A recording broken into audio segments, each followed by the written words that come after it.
All right. So what happened during the Oslo Accord in 1993? All right. So Oslo Accord. What happened there? Right. The Palestine Authority was born. Okay. A new entity comes to be. All right.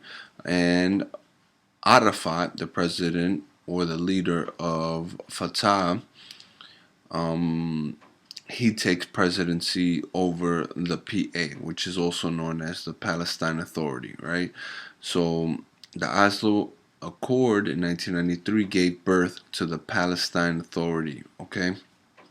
And Mr. Arafat himself took care, took the president role, all right?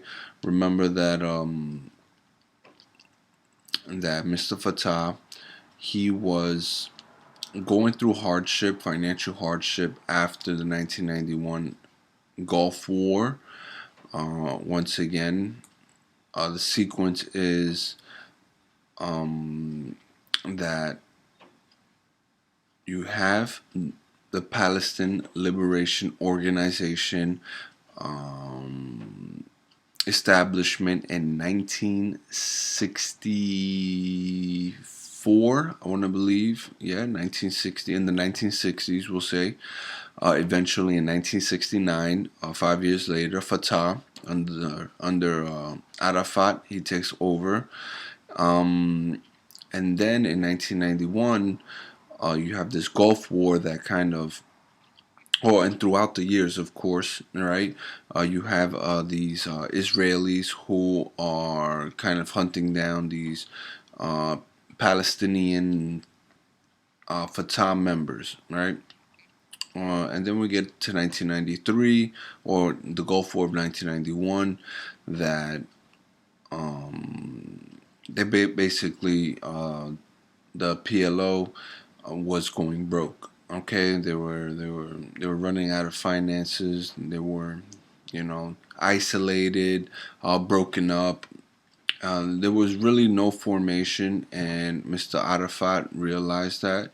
So then he comes to a diplomatic perspective, and he begins negotiations.